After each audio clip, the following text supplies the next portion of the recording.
திமுகவுக்கும் தாவேக்கும் தான் இந்த முறை போட்டி அப்படின்னு தாவேக தலைவர் விஜய் பல்வேறு இடங்கள்ல பகிரங்கமா சொல்லிட்டே வராரு.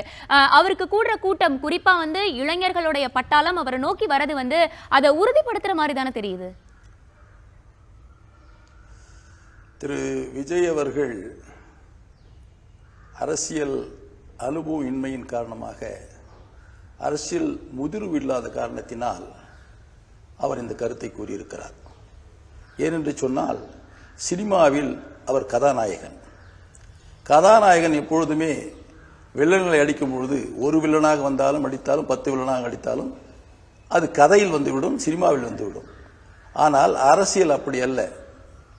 இங்கே அனைத்திந்திய அண்ணா திராவிட முன்னேற்ற கழகம் என்பது புரட்சித் தலைவர் எம்ஜிஆர் அவர்கள் 72 துவக்க பின்பு இன்று கிட்டத்தட்ட ஒரு தொகுதியில் 300 கிராமம் இருக்கிறது என்று சொன்னால், அந்த 300 கிராமத்திலும் அனைத்திந்திய அண்ணா திராவிட முன்னேற்ற கழக கிளை இருக்கிறது.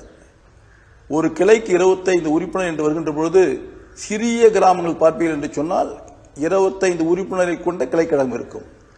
பெரிய கிராமம் என்று வருகின்ற பொழுது அந்த கிளைக்கழகத்திலே 200-250 உறுப்பினர்கள் கூட இப்படி இருப்பார்கள்.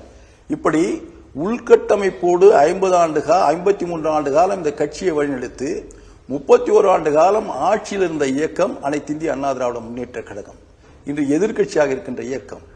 இந்த இயக்கத்தை மறந்து ஏதோ கூட்டம் கூடுகிறது என்பதற்காக இவர் இந்த கருத்தை சொல்கிறார். அவர் ஆட்சியில் இருக்கிறார் என்பதற்காக.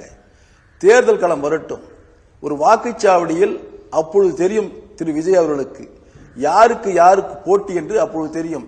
அந்த வாக்குச்சாவடியிலே அனைத்திந்திய அண்ணா திராவிட முன்னேற்ற கழகத்திற்கும் திமுகவுக்கும் தான் அங்கே போட்டி இருக்கும். ஏனென்று சொன்னால், ஒவ்வொரு கிராமத்திலேயும் அந்த கிராமத்திலே நடக்கின்ற பிரச்சனைகள் கூட கட்சியின் அடிப்படையிலே தான் நடந்து கொண்டிருக்கிறது. அப்படி கட்சியின் அடிப்படையில் நடக்கின்ற பொழுது அனைத்திந்திய அண்ணா திராவிட முன்னேற்ற கழகத்தில் இருக்கின்ற தொண்டன் தன்னுடைய உடன் பிறந்த அண்ணனே திராவிட முன்னேற்ற கழகத்தில் இருந்தால் கூட அவன் பாதிக்கப்படுகிறான் என்று சொன்னால் கட்சியின் அடிப்படையில் தான் அவனை உற்று நோக்குவான்.